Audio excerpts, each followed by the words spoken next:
सियावर रामचंद्र भगवान की जय जय। तो भरद्वाज जी ने भगवान से कहा, प्रभु आज सुफल तप तीरथ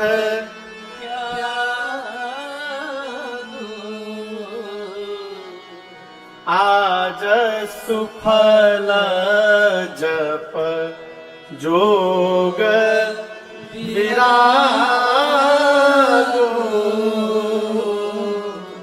भरद्वाज जी कहते, प्रभु आज तक मैंने जीवन में जितना तप किया, जितना मैंने विषयों का त्याग किया, आज तक मैंने जो तीर्थ में वास किया, हे श्री रघुनाथ जी, आज मेरे जीवन के जितने शुभ साधन हैं सब सफल हो गए, एक बार में सफल हो गए। राम जी बोले, एक झटके में सफल कैसे हो गए? भरद्वाज जी कहते, प्रभु राम तुम्हें अवलोकत आजो। प्रभु आज आपका दर्शन प्राप्त हो गया, मेरे जीवन के सभी साधन सफल हो गए। ये कथा कहती है, माई बाप जीवन में किए गए सत्कर्म, जीवन में किए गए शुभ साधन, शुभ साधन क्या? व्रत करना, जप करना, भगवान का पूजन करना, भगवान का स्मरण करना, दर्शन करना, ये जितने अलग अलग मार्ग है, इन सभी साधनों का फल क्या है? इन साधनों का फल है बिना प्रयास किए घर में बैठे यदि भगवत दर्शन प्राप्त हो रहा है, ये जीवन के किए गए साधन का परम फल है, यही लाभ है। अभी दर्शन करिए, मैं आपको उदाहरण दे रहा हूं। हम और आप यहां बैठे हैं, आज सप्तम दिवस में हमारे आपके मध्य प्रातः स्मरणीय परम पूज्य महामंडेश्वर श्री राजेंद्रानंद सरस्वती जी महाराज राजगुरु मठ काशी से यहाँ पर उपस्थित हुए। सरकार धन्यवाद। सरकार साथ में साध्वी राधिका किशोरी जी श्रीधाम वृंदावन से यहाँ पर आई है, बहुत बहुत स्वागत है आपका। अब दर्शन करिए। न मुझे पता था, न आपको पता था कि पूज्य चरण यहाँ पर आने वाले हैं। पता था क्या? हमको तो नहीं पता था, आपको भले पता हो। बिना किसी प्लानिंग के और यदि संत चरण का दर्शन प्राप्त हो रहा है, यही भगवत कृपा है और यही साधन का फल है। भरद्वाज जी कहते, प्रभु मेरे जीवन के जितने शुभ साधन हैं, आज सभी साधन सफल हो गए। कैसे सफल हो गए? राम तुम ही अवलोकत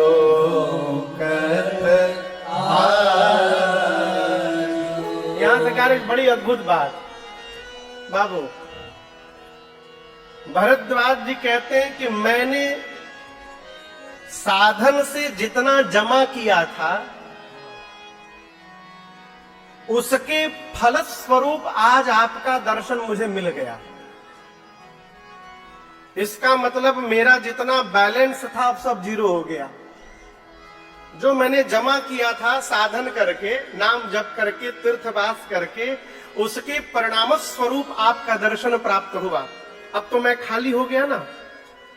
लेकिन प्रभु मुझे अब भी आपसे कुछ चाहिए, और जो चाहिए उसके बदले में आपको देने के लिए मेरे पास कुछ नहीं है। तो राम जी बोले, यदि आपके पास कुछ है नहीं तो मिलेगा कैसे? भरद्वाज जी बोले, प्रभु अब आप अपनी ओर से कृपा करके मुझे दे दीजिए। राम जी बोले, बोलिए क्या चाहिए? भरद्वाज जी कहते, प्रभु अब करी कृपा देहु बर एहो, निज पद सरसिज सहज स्नेहो, निज पद सरसिज सहज स्नेहो। श्री भरद्वाज जी ने राम जी से प्रेम की याचना की। कैसे प्रेम की? सहज प्रेम की। कैसे प्रेम की संजीव जी? सहज प्रेम। ये सहज प्रेम का है सरकार? प्रेम तो सुना था, ये सहज प्रेम क्या है? दर्शन करिए। हम यदि आपसे प्रश्न करें, आप खड़े हो जाइए, रोज हमको लाते ले जाते हैं, खड़े हो जाइए, खड़े हो जाइए। सुबह जगने से लेकर अब तक आपने क्या किया है? बोलिए।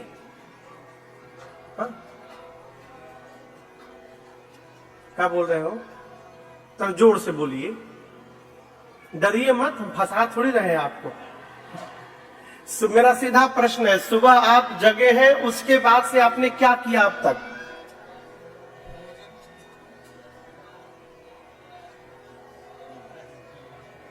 ब्रश किया,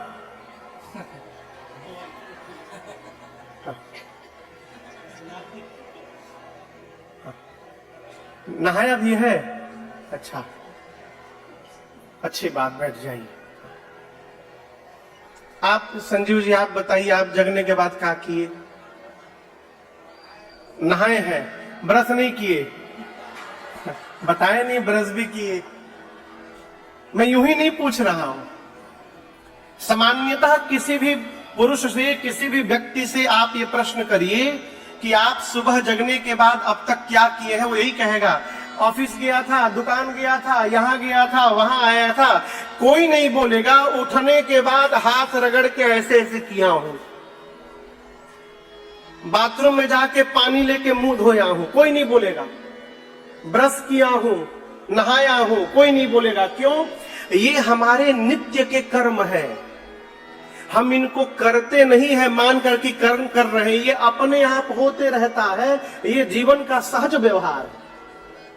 और आपको सीधा सीधा उदाहरण दूं तो आप में से कोई रात को सोते समय ये सोचता है कि अरे राम, सो जाएंगे तो रात में ससिया कौन लेगा सांस, कहीं हम सांस लेना भूल गए तो? कोई सोचता है? मनुष्य लड़ता रहे, खाता रहे, गाता रहे, कथा बांचता रहे, चलता रहे, सोता रहे, वो श्वास लेता रहता है। क्या ये श्वास लेते रहना ये जीव का सहज व्यवहार है? उसी प्रकार भरद्वाज जी कहते, प्रभु मैं आपके चरण में सहज प्रीति चाहता हूं, अर्थात मैं प्रेम करूं नहीं, प्रेम होता रहे दिन रात। जिस व्यवहार को करना पड़ेगा उस व्यवहार के छूटने का डर बना रहेगा। आप माला जप रहे हैं, कब तक जपिएगा? 1 घंटा, 2 घंटा, 4 घंटा, 5 घंटा, 10 घंटा, 24 घंटा, उसके बाद तो छूटेगा ही छूटेगा। जिस व्यवहार को करना पड़े उसके छूटने का डर रहेगा, और जिसको करना ना पड़े, अपने आप होता रहे, उसके छूटने का भय नहीं रहता है, वो सर्वकाल होता रहता है। भरद्वाज जी कहते मुझे सहज प्रेम चाहिए प्रभु, मैं आपको प्रेम करूं लेकिन मुझे पता न चले कि मैं आपको प्रेम करता हूं। ये सहज प्रेम है। क्यों? पता चल जाने के बाद अभिमान हो जाएगा। लोग कहते हैं कौन आपको मेरी तरह प्रेम करेगा, ये अभिमान है? भरद्वाज जी कहते प्रभु निज पद सरसेज सहज इसके अलावा मुझे कुछ नहीं चाहिए। क्यों? क्योंकि कर्म बचन मन छाड़ी छल, जब लगी जनना तुम्हार, तब लगे सपने हूं नहीं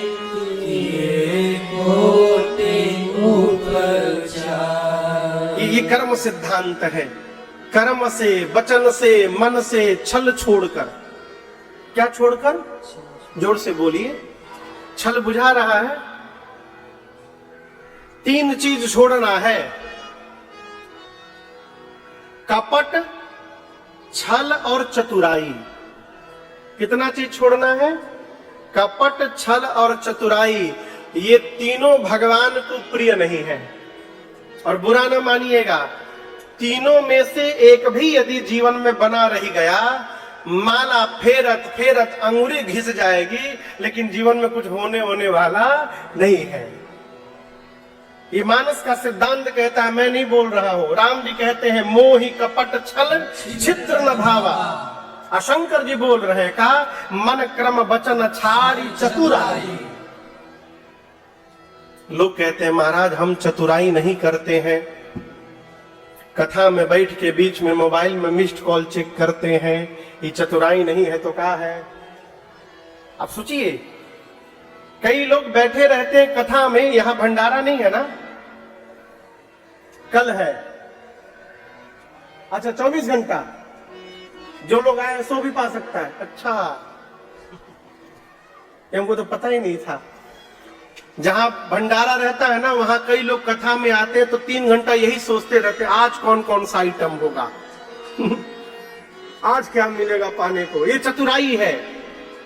हमारा शरीर जहां है, यदि हमारा मन वहां उपस्थित नहीं है, ये चतुराई है। और इस प्रकार से जीवन में कुछ प्राप्त होने वाला नहीं है।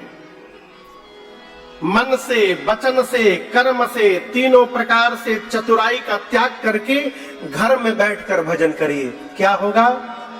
जो करते कब, जो करते रहोगे, अरे भजन धीरे धीरे। देखिए, जीवन में नियम ऐसा बनाना चाहिए जो हमारे बाद भी चलता रहे। इतना कठोर नियम न बना दिया जाए कि हमारे रहते घर में वो बंद हो जाए। धीरे धीरे।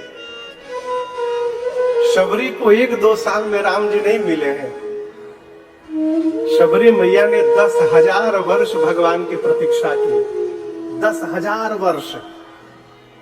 इसलिए साधक कहता है, अरे भजन धीरे धीरे तब तो मिल जाएगा ये सजन धीरे धीरे।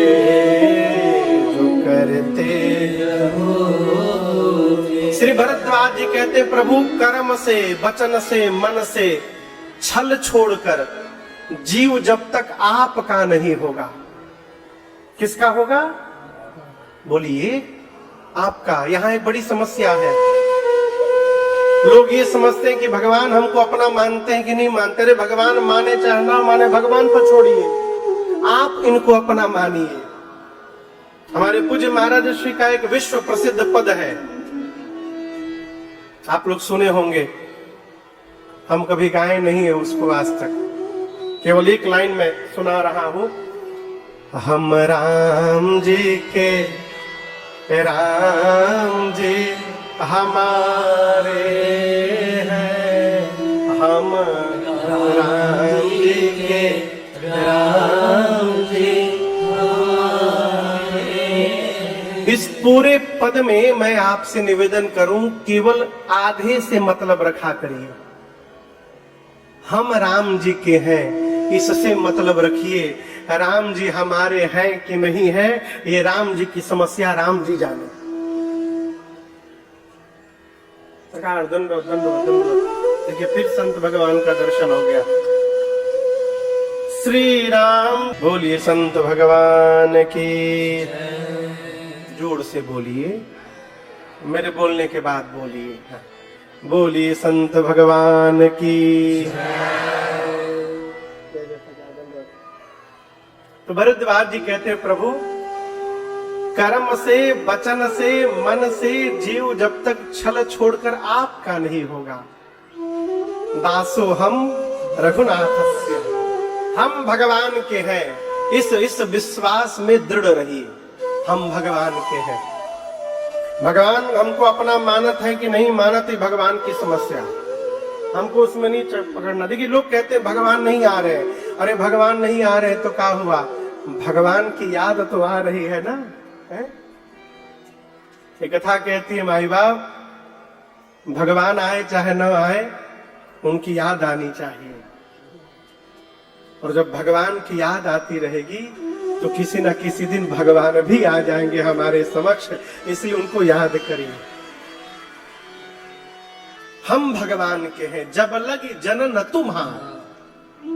भरद्वाज जी कहते हैं जीव जब तक ये नहीं मानेगा कि वो आपका है प्रभु, तब तक वो करोड़ों उपाय कर ले। इसके दो अर्थ हैं, कोटि उपचार के दो अर्थ। एक अर्थ तो वो करोड़ों उपाय कर ले, उसको सुख नहीं मिलने वाला सरकार। एक विशेष अर्थ है कोटिपचार। भगवान की पूजा की सबसे छोटी विधि है पंचोपचार, 5 प्रकार से, धूप दीप नैवेद्य आरती स्तुति। इसके बाद आगे बढ़िए और सामर्थ्य है तो षोडशोपचार 16 प्रकार से, और सामर्थ्य है शतोपचार 100 प्रकार से, और आगे बढ़िए सहस्त्रोपचार। इसी प्रकार बढ़ते बढ़ते कोटिपचार। भरद्वाज जी कहते हैं 1 करोड़ प्रकार से भगवान की जीव पूजा करे, परंतु जब तक वो कर्म वचन मन से छल छोड़कर आपका नहीं होगा, तब तक उसको सपने में भी सुख प्राप्त होने वाला नहीं है प्रभु। ये सिद्ध है, उसको सुख मिलेगा ही नहीं मिलेगा। इसलिए छल छोड़कर भगवान को अपना मानिए। हम भगवान के हैं। रात्रि में राम जी भरद्वाज जी के आश्रम में विश्राम करते हैं। प्रातः काल उनसे पूछते हैं राम जी कि हम किस मार्ग पर जाएं। अच्छा, हम आपसे यदि प्रश्न करें कि संजीव जी हम किस रास्ते पर जाएं, आप हमको क्या बताइए? मान लीजिए सामने सड़क है, एक बाएं की ओर जा रही है सड़क, एक दाहिने की ओर। हम आपसे पूछे कि हम किस रास्ते पर जाएं, आप क्या बताइएगा? हाँ, क्या बोल रहे हो?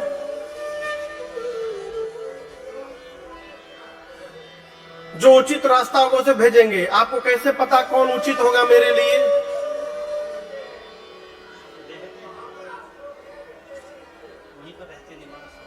वही पर निवास है ना ना ना, हम कुछ और पूछ रहे हैं। हम आपसे पूछ रहे हैं कि सामने यदि सड़क हो पंडाल के सामने, और हम आप पूरी पंडाल से पूछ रहे हैं सभी लोगों से कि हम किधर जाएं, बाएं कि दाएं, आप क्या बोलिएगा? कोई उत्तर नहीं दे पाएगा। क्यों? जब तक आपको ये नहीं पता होगा कि हमको जाना कहां है, आप क्या बताइएगा?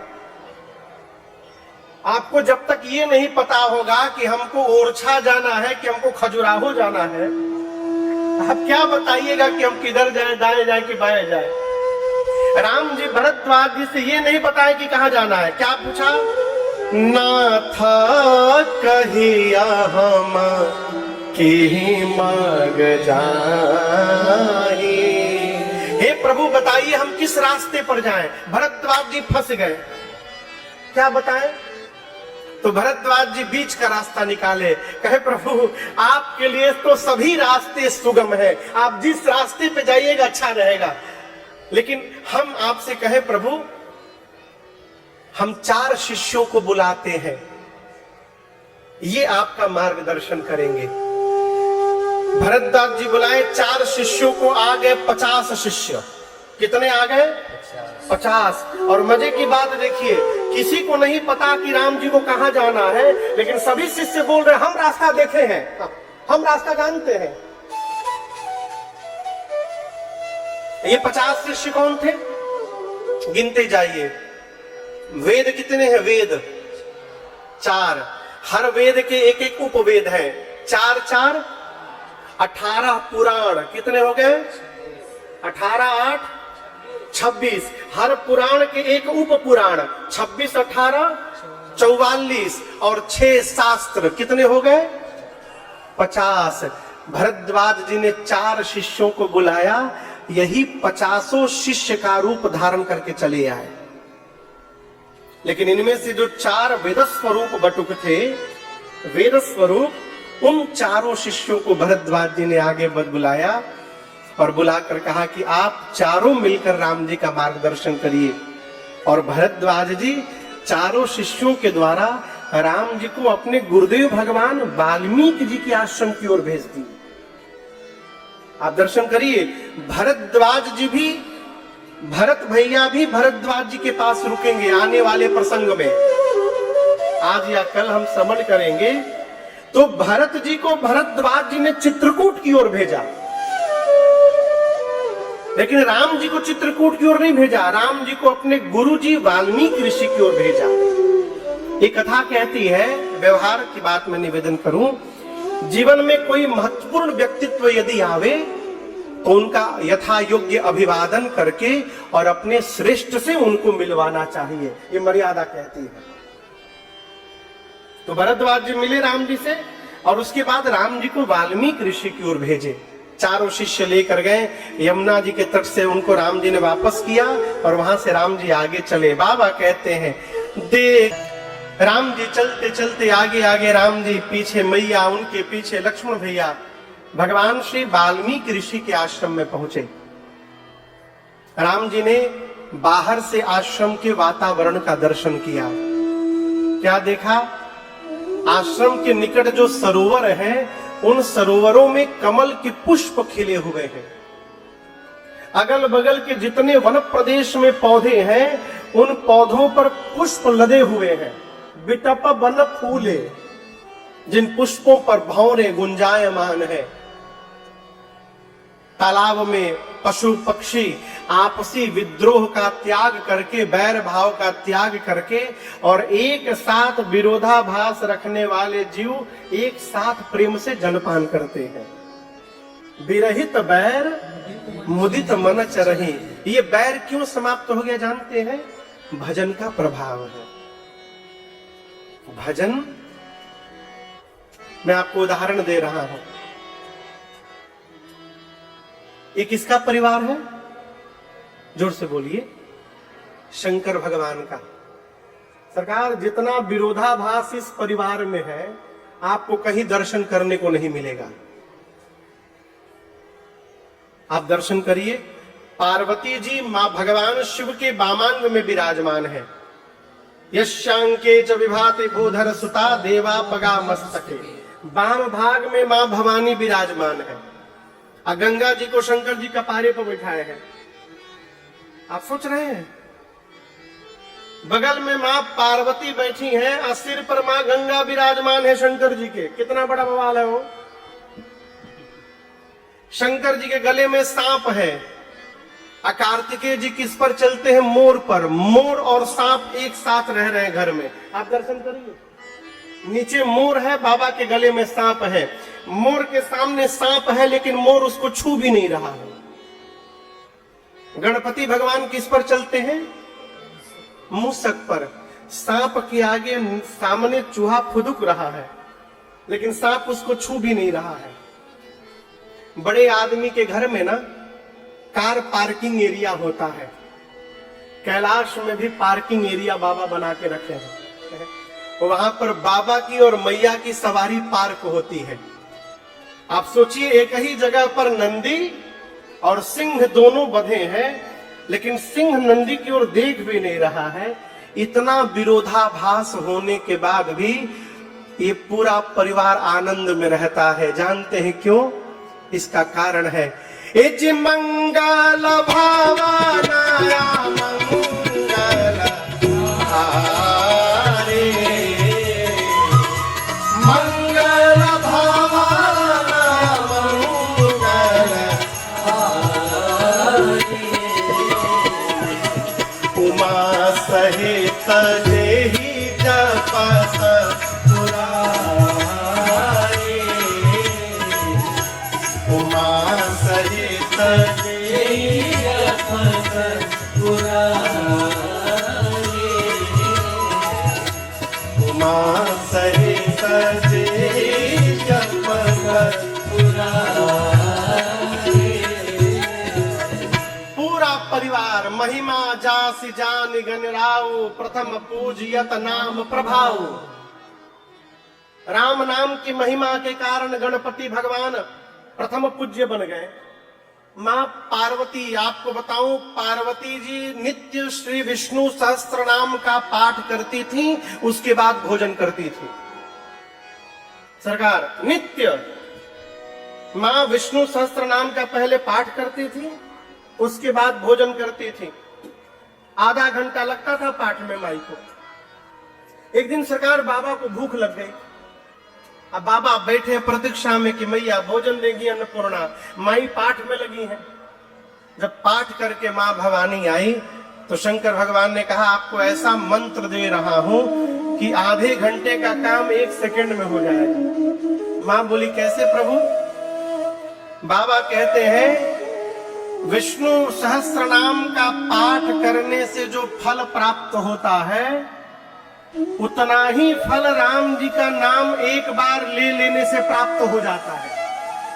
राम रामेति रामेति रमे रामे मनोरमे सहस्त्र नाम तत्तुल्यम श्री राम नाम वरानने। और गोस्वामी जी कहते उसी दिन से सहस नाम सम सुनी शिव बाले जपी जय पिय संग भवानी। उस दिन से पार्वती जी भी शंकर जी के साथ राम नाम में लग गई। और ये भजन का प्रभाव है कि परिवार के भीतर जो विरोध था वो सारा विरोध समाप्त हो गया। यहाँ वाल्मीकि जी के जीवन के भजन का प्रभाव उनके वातावरण में दिखाई दे रहा है। अगल बगल आश्रम के राम जी आश्रम देखे, सुचि सुंदर आश्रम निरखी हर से राजीव ने। वाल्मीकि ऋषि आश्रम के भीतर थे, कुटिया के भीतर। सुने रघुबर आगमन मुनि आगे आए हुए। वाल्मीकि ऋषि सुने तो आश्रम से बाहर निकले राम जी को लेने के लिए। उधर से आश्रम की कुटिया से वाल्मीकि ऋषि चले, इधर से राम जी जा रहे हैं। राम जी ने देखा वाल्मीकि ऋषि को। राम जी लक्ष्मण भैया के साथ दौड़कर मुनि। राम जी ने जैसे श्री वाल्मीकि ऋषि को देखा, प्रभु ने उनके चरणों में दंडवत किया है। आपको एक बड़े आनंद की बात मैं बताऊं। वाल्मीकि ऋषि ये जानते हैं कि राम जी ब्रह्म है। वो तो जानते हैं, सब जानते हैं ये भगवान है। लेकिन राम जी ये नहीं मानते हैं कि हम भगवान हैं। मैं पुनः आपसे एक बार कह रहा हूं, सामने वाला हमको क्या मान रहा है ये सामने वाले को मानने दीजिए। आप स्वयं को क्या मान रहे हैं इस पर टिके रहिए। वाल्मीकि ऋषि जानते हैं कि राम भगवान है, ब्रह्म है। नियम से उनको राम जी को प्रणाम करना चाहिए क्योंकि राम जी भगवान है। परंतु राम जी राजकुमार के रूप में लीला कर रहे हैं। और एक मनुष्य का कर्तव्य है कि सामने जब कोई ऋषि संत मुनि महात्मा का दर्शन हो तो सारे अभिमान से नीचे उतरकर उनके चरणों में दंडवत करे। इसलिए राम जी ने वाल्मीकि ऋषि को दंडवत किया। और जैसे राम जी ने दंडवत किया, वाल्मीकि ऋषि अन्य मुनियों के साथ मिलकर आशीर्वाद विप्रवर, मुनियों ने राम जी को आशीर्वाद दिया। जीवन में हमेशा बच्चों को ये सिखाइए, आशीर्वाद दिया नहीं जाता है, आशीर्वाद लिया जाता है। हमारा आचरण ऐसा हो कि हमारा श्रेष्ठ हमको आशीर्वाद देने के लिए विवश हो जाए, न चाहते हुए भी देना पड़े आशीर्वाद। कहो राम जी को आशीर्वाद मिला। वाल्मीकि ऋषि सम्मान करके आश्रम में ले गए, बिठाए दिव्य आसन पर, कंदमूल लाकर दिए। सिय सौमित्र राम फल खाए। उसके बाद राम जी थोड़ी देर विश्राम किए। बाबू थोड़ी देर विश्राम करने के बाद श्री राम जी और श्री वाल्मीकि ऋषि एकांत में जाकर के बैठे कुछ चर्चा करने के लिए। दोनों लोग बैठे। वाल्मीकि ऋषि बोले कि राम जी आप वन में क्या करने आए हैं? राम जी बोले मुनिवर आप पूछ रहे हैं, आप तो त्रिकालदर्शी हैं, आप सब जानते हैं, उसके बाद भी आप मेरे से पूछ रहे हैं। वाल्मीकि ऋषि ने कहा कि राम जी जानता तो हूं, परंतु मैं आपका भाव जानना चाहता हूं कि इस पूरे प्रकरण को आप किस रूप में देख रहे हैं। क्यों वाल्मीकि जी पूछ रहे, पता है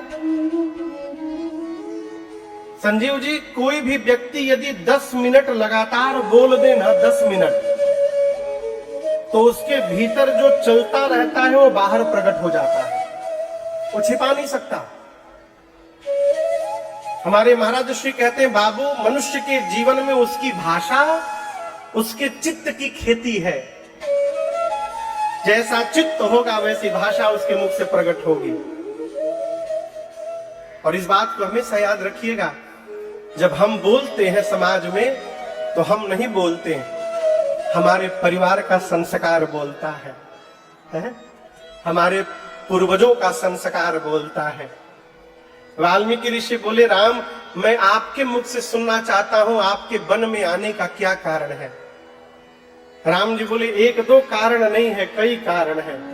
बोले, 2-3 हमको भी बताइए। तब राम जी बोले, मुनिवर मेरे आने का पहला कारण, तात बचन पूर्णिमा तो हित। तीसरा, भाई भरत असरा। पहला कारण तात वचन, पिताजी के वचन का रक्षण हो, इसलिए मैं वन में आया हूं। दूसरा कारण, मेरे मां की कल्पना पूरी हो जाए, मेरी मां की कल्पना, मां का हित करने के लिए वन में आया हूं। तीसरा कारण, मैं तो पहले से बड़ा हूं भाइयों में, राजा बनकर मेरा छोटा भाई भरत भी बड़ा बन जाए, इसलिए मैं वन में आया हूं अपने भरत को बड़ा बनाने के लिए। अयोध्या की प्रजा को भरत जैसा राजा प्राप्त हो जाए, इसलिए वन में आया हूं। देखिए ना, मेरी मां ने सबका भला कर दिया। वाल्मीकि जी बोले, आपके पिताजी का वचन पूरा हो गया, उनका भला हुआ। आपकी मां की कल्पना पूरी हो गई, उनका भला हुआ। भरत जी राजा बन जाएंगे, उनका भला हुआ। अयोध्या को भरत जैसा राजा मिल गया, उनका भला हुआ। सबका भला तो हुआ राम, आपका क्या हुआ? आप तो बन बन भटक रहे हैं। राम जी बोले, मुनिवर जितना बड़ा लाभ मुझे मिला है, इतना तो किसी को नहीं मिला। वाल्मीकि ऋषि पूछे, वो कैसे? राम जी बोले, मुनिवर यदि मैं वन में न आता तो आप जैसे महापुरुषों के श्री चरण का दर्शन कैसे प्राप्त कर पाता? ये मेरा परम सौभाग्य है। मो कहूं दरस तुम्हार प्रभु, सबमम पुण्य प्रभाव। मुनिवर मेरे जीवन के सारे कर्म आज सफल हो गए, आपके चरण का दर्शन मिला। अब मैं आपसे पूछना चाहता हूं, ऐसा कोई स्थान मेरे लिए बताइए जहां मैं कुटिया बना करके कुछ दिन वास कर सकूं। लेकिन एक निवेदन है आपसे, मेरे रहने के लिए ऐसा स्थान बताइएगा जहां पर मेरे रहने से किसी ऋषि मुनि को कष्ट न हो। राम जी ऐसा क्यों पूछे? भगवान सोचे, यदि मेरे रहने की बात सुनकर श्री वाल्मीकि जी अपने किसी शिष्य की झोपड़ी न खाली करवा दे, तो बोले तुम झोपड़ी खाली करो, इसमें अब राम जी रहेंगे। तो सरकार गुरु जी के कहने से चेला खाली तो कर देगा, लेकिन मन ही मन बोलेगा कि न जाने कहां से आ गए, हमारे घर पर कब्जा जमा के बैठ गए हैं। यादव जी कहां बैठे हैं? यादव जी जिनके यहां रुके हुए हैं हम, हाँ सामने है। यादव जी के नए घर में हम आके ठाकुर जी के साथ सरकार रुके हैं। यदि मान लीजिए हम 21 तारीख के बाद जाने का नाम न लें, आपको टेंशन होगा कि नहीं होगा? हाँ होगा ना? हाँ। बोल रहे महाराज होगा, मैंने 2-3 दिन भी बर्दाश्त नहीं करिएगा।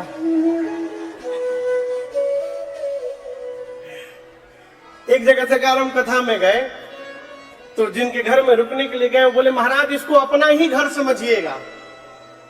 तो पीछे से एक आदमी बोला 9 दिन तक। बोले अपना ही घर समझिएगा। पीछे से किसी ने कहा 9 दिन तक, केवल 10वें दिन न समझिएगा।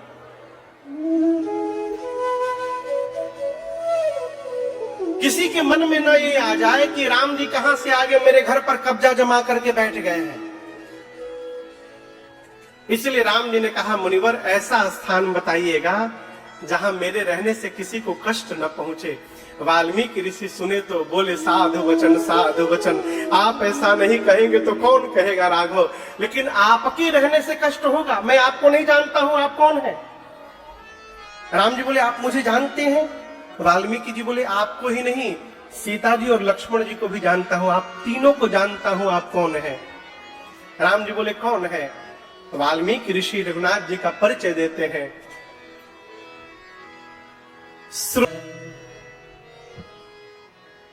वाल्मीकि जी ने कहा राम जी आप वेद की मर्यादा के रक्षक हैं। श्रुति सेतु पालक राम तुम जगदीश। हे राम जी आप वेद की मर्यादा के पालक हैं, आप उसकी रक्षा करने वाले हैं। राम जी आप जगदीश हैं।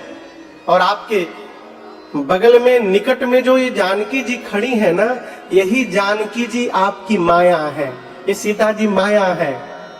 और राम जी ये सीता जी रूपी माया ही आपके रुख को देखकर, इशारे को देखकर इस सृष्टि को जन्म देती है, उसका पालन करती है और अंत में उसका विलय करती है। ये सीता जी सीता जी करती हैं। और ये आपके जो भाई साहब है ना लक्ष्मण जी, ये 1000 सिर वाले शेष नारायण है, ये शेष के साक्षात अवतार है। राम जी आप तीनों लोग देवताओं का कार्य संपूर्ण करने के लिए, दानवों का दमन करने के लिए मनुष्य का रूप धारण करके यहाँ धरती पर लीला करने आए हैं। राम जी मैं आप सबके बारे में सब जानता हूँ। राम जी मुस्कुराए। राम जी बोले आप तो सब जानते हैं। वाल्मीकि ऋषि बोले प्रभु यही तो बात है, मैं आपको क्या जानता हूँगा। विधि हरि शंभु नचावनी। राम जी आप ही ब्रह्मा विष्णु और महेश को नचाते हैं, और वो ब्रह्मा विष्णु महेश भी आपके मर्म को नहीं जानते। तेऊ न जाने मर्म तुम्हारा, लेकिन मैं आपको जानता हूं। लक्ष्मण भैया टेंशन में आ गए। सरकार लक्ष्मण जी बोले भैया आज ये बाबा जी मिले हैं, बोल रहे हैं कि मैं आपके मर्म को जानता हूं। 2 दिन पहले गंगा किनारे केवट मिले थे, वो भी बोल रहे थे मैं आपका मर्म जानता हूं। मतलब जो जो मेरे सामने मिल रहा है सब आपका मर्म जानता है, अब मैं कुछ नहीं जानता हूं, ऐसा क्यों हो रहा है? राम जी लक्ष्मण जी से बोले इनसे ही पूछिए कैसे जान गए। लक्ष्मण जी ने वाल्मीकि जी से पूछा मुनिवर आप इनके मर्म को कैसे जान गए, वो कौन सा साधन किया जिससे आप जान गए? वाल्मीकि ऋषि बोले लक्ष्मण जी धरती पर किसी भी साधन के द्वारा राम जी को नहीं जाना जा सकता। इस बात को बड़े ध्यान से समझिएगा। सरकार क्षमा पूर्वक कह रहा हूं, जो भी कह रहा है कि आओ आओ हम तुमको भगवान को जनवा देंगे, तुरंत भागिए, ठगने के लिए बुलाया जा रहा है। क्योंकि किसी भी साधन से वाल्मीकि ऋषि कहते हैं राम जी को जाना नहीं जा सकता। लक्ष्मण जी बोले आप कैसे जान गए, जब न माला जप के, न पढ़ के, न तपस्या करके, न ध्यान करके किसी भी प्रकार भगवान को जाना नहीं जा सकता वाल्मीकि जी, तो आप कैसे जान गए? वाल्मीकि जी बोले उसी तरह जैसे केवट जान गए थे। लक्ष्मण जी बोले अब सीधा सीधा बताइए, हम समझ नहीं पा रहे हैं। वाल्मीकि जी ने कहा लक्ष्मण जी राम जी को वही जान सकता है जिसको राम जी स्वयं अपने बारे में जनवा देंगे, ऐसे कोई राम जी को जानने वाला नहीं है। भगवान को कौन जानेगा? चौपाई का दर्शन करिए, सोई एकदम सीधा सीधा समझिएगा। भगवान को वही जान सकता है जिसको भगवान स्वयं अपने विषय में जानवाना चाहे। ऐसे हम किसी भी साधन से भगवान को जानने वाले नहीं हैं। भगवान किसको जनवाएंगे माई बाप? जो भगवान की मर्यादा के अनुकूल रहेगा, जो भगवान के संविधान के अनुकूल रहेगा, वो भगवान को जान पाएगा। इसलिए मैं तो कहता हूं, भगवान को जानने का प्रयास न करिए, भगवान को मानने का प्रयास करिए। सरकार, हम लोग जब पढ़ते थे ना, तो गणित में, मैथ में जिस प्रश्न का उत्तर नहीं मालूम रहता था, पहले मान लेते थे। माना संख्या x है, पहले मान लेते थे, और मान करके उसको जब सॉल्व करते थे तो अंत में पता चल जाता था कि x की वैल्यू क्या है। उसी प्रकार भगवान को मान लीजिए, मान करके व्यवहार में उतरिएगा ना, तो एक दिन भगवत कृपा से जान भी जाइएगा कि भगवान क्या है। मानिए, मन से मानिए। देखिए, जीवन स्वरूप में भगवान दिख रहे हैं, यदि मन में भगवान नहीं तो स्वरूप से कुछ नहीं होने वाला। मेरा एक पद है, एक शब्द है नमन। नमन, नमन जानते हैं आप लोग? नमन, नमन मतलब प्रणाम करना।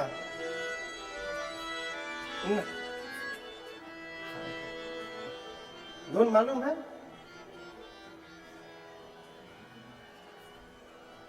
नमन में भजन में मिलेगा मेरा राम के। भजन मतलब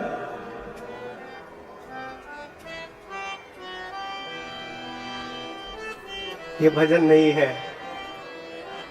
ढोलक, मजीरा, हारमोनियम लेकर गीत गाना ये भजन नहीं है, ये संकीर्तन है, ये कीर्तन है। भजन क्या है? भजन यानी सेवा। भजन यानी सेवा। एक और पद है, भजन क्या है? कहीं देख दुखिया गर दुखी तेरा मन है, यही तो भजन है, यही तो भजन है, यही तो भजन है, यही तो भजन। जीवन में अपने द्वारा, शरीर के द्वारा जितनी सेवा हो जाए, किसकी? पर की। किसकी? पर की, परहित। मुझे याद है, अयोध्या में मैं बैठा हुआ था सरकार, एक माई आई मेरे महाराज जी के पास, आकर प्रणाम करके बोली, सरकार आप कहते हैं ना कि परोपकार करो, परहित करो, मैं अभी परसों परहित करके आई हूं। महाराज पूछे क्या कर दी? बोली महाराज 25,000 रुपए का परहित की हूं। बोले की क्या हो? बोली एक बढ़िया फ्रिज खरीद कर अपने बेटी को दे करके आई हूं। महाराज जी बहुत डांटे हो उसको। बोलिए परहित है, बेटी को दे रही हो, परहित थोड़ी है। परहित यानी उसका हित करिए जिसको ना आप जानते हैं ना जो आपको जानता है। इस प्रकार के किसी पर के लिए यदि आपने हित किया तो ये परहित कहलाता है। और राम जी कहते हैं मनुष्य जो परहित करता है उसके लिए संसार में कुछ भी दुर्लभ नहीं है। यही सेवा है, यही भजन है। भगवान को मानिए। वाल्मीकि ऋषि ने पूछा, राम जी आप पूछ रहे हैं मैं कहाँ रहूं? मैं पूछता हूं आप कहाँ नहीं है। पूछे हूं मोहि की रहूं कहाँ, मैं पूछत सकुचा, जहाँ न हो तह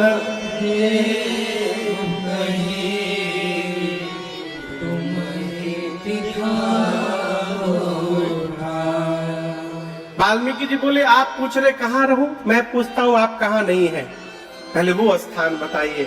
राम जी मुस्कुराए, श्री वाल्मीकि ऋषि ने कहा, राम जी मैं आपके रहने के लिए 14 स्थान बता रहा हूं। कितने स्थान? जोर से बोलिए। 14 स्थान। इन 14 स्थानों में से जहां आपका मन करे आप जाकर के रहिए। सबसे पहला स्थान वाल्मीकि जी बोले, राम जी श्री वाल्मीकि जी ने कहा, प्रभु जिस मनुष्य के कान का स्वभाव समुद्र जैसा हो जाए। इसका क्या मतलब? अच्छा ये बताइए, नदी कहां निकलती है? नदी कहां से निकलती है? बहुत कठिन प्रश्न पूछ दिए का। कहां से? कहां से? पहाड़ से। कहां से निकलती है? जोर से बोलिए। कहां तक जाती है? समुद्र तक। अच्छा आप बताओ, कभी किसी ने, समुद्र ने नदी को इनविटेशन दिया कि तुम आ जाओ हमारे पास आ जाओ? बुलाया नहीं। नदियां दिन रात समुद्र में जाकर समुद्र में मिलती हैं, लेकिन आज तक कभी समुद्र ने ये नहीं कहा कि बस अब नो एंट्री है, मैं भर गया, अब आप मत आइए। समुद्र मना किया? नहीं मना किया। वाल्मीकि ऋषि कहते, प्रभु जिस प्रकार निरंतर नदियों के आने के बाद भी कभी समुद्र नहीं भरते, उसी प्रकार जिस मनुष्य के कान का स्वभाव समुद्र जैसा हो जाए, अर्थात जिसके कान निरंतर आपकी कथा को सुनते सुनते कभी भरे नहीं, जिसका मन कभी कथा से तृप्त न हो, हे राघव जी आप उसके हृदय में जाकर विराजमान हो जाइए। उसका हृदय पहला स्थान आपके लिए, पहला घर। आप में से जिसका मन कभी भगवत कथा से तृप्त न होता हो, ये मान के रखिए कि आपके घर को पहला स्थान बताया गया है। जो लोग कंपटीशन का एग्जाम देते हैं ना, फॉर्म भरते हैं ना जब कोई एग्जाम का, तो उसमें ऑप्शन दिया रहता है सेंटर का, कि पहला सेंटर आप कहां चाहते हैं, झांसी में, दूसरा ऑप्शन ग्वालियर में, तीसरा भोपाल में।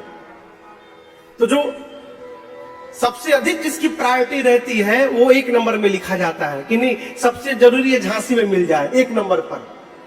उसी प्रकार राम जी ने इस स्थान को 1 नंबर दिया, सबसे पहला स्थान। जिसके कान कभी आपकी कथा से भरे नहीं राघव जी, आप उसके हृदय में जाकर बैठ जाइए, आपके लिए पहला घर है वो, ये पहला स्थान।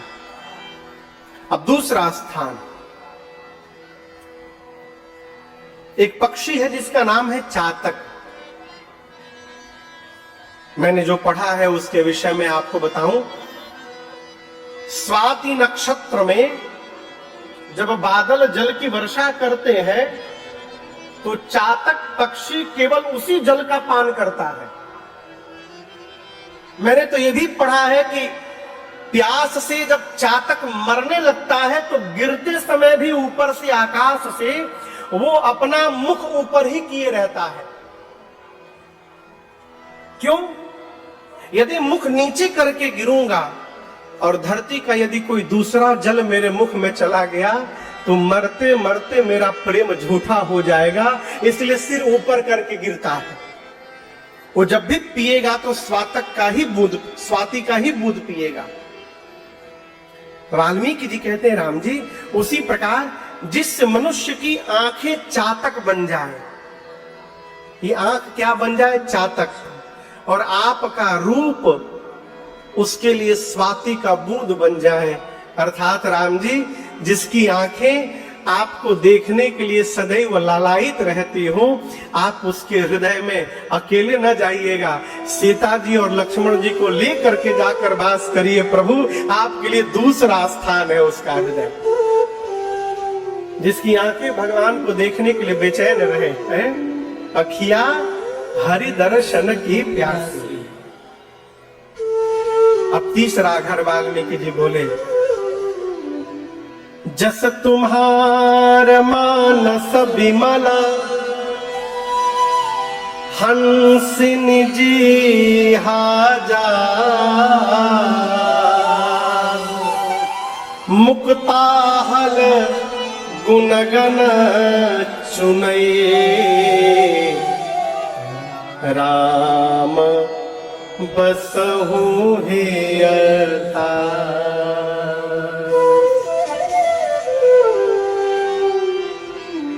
आप लोग मान सरोवर का नाम सुने हैं? कहाँ है? उत्तर प्रदेश में ना? अच्छा नहीं, उत्तर प्रदेश नहीं है। कहाँ है? चीन में है। कहाँ है? चाइना में पड़ता है। कैलाश के बगल में मान सरोवर। अब समझ में आया? हाँ। ठाकुर जी की कृपा रही तो 2027 में हम लोग कथा करेंगे वहां। रचना बन रही है कैलाश में 9 दिन की कथा की, और आगे बाबा है। तो वो मान सरोवर है, ये मानस सरोवर है। दोनों सरोवर है। वो कौन सा सरोवर है? मान सरोवर। ये मानस सरोवर है।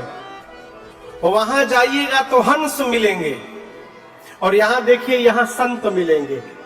इस सरोवर में आइएगा तो संतों का दर्शन होगा। इधर बैठे, इधर जहां देखिएगा वही संत दिखाई पड़ेंगे। मान सरोवर में लोग क्या करने जाते हैं? नहाने के लिए। यहां भी लोग नहाने ही आए हैं। वहां जो नहाते हैं उनके शरीर का मैल साफ होता है। यहां जो नहाते हैं उसके मन का मैल साफ हो जाता है। ये मानस सरोवर है। वहां नहाते समय लोग सावधान रहते कहीं डूब ही न जाए, और यहां पर लोग डूबने के लिए ही आते हैं।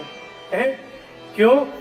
वहां जो डूबता है वो मर जाता है, यहां जो डूबता है वो तर जाता है।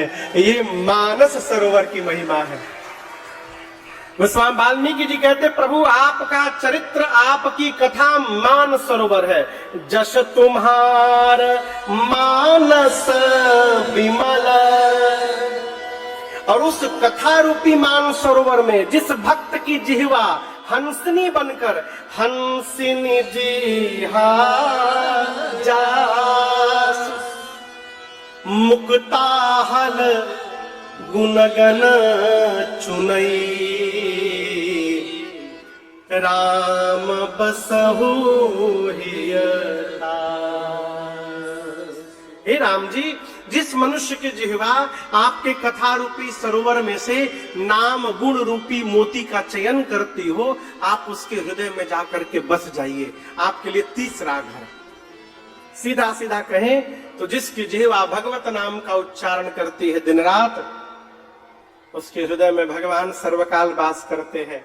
इसलिए जैसे भी हो, आप खाते रहिए, सोते रहिए, चलते रहिए, लड़ते रहिए, झगड़ते रहिए, भगवत नाम को लेते रहिए।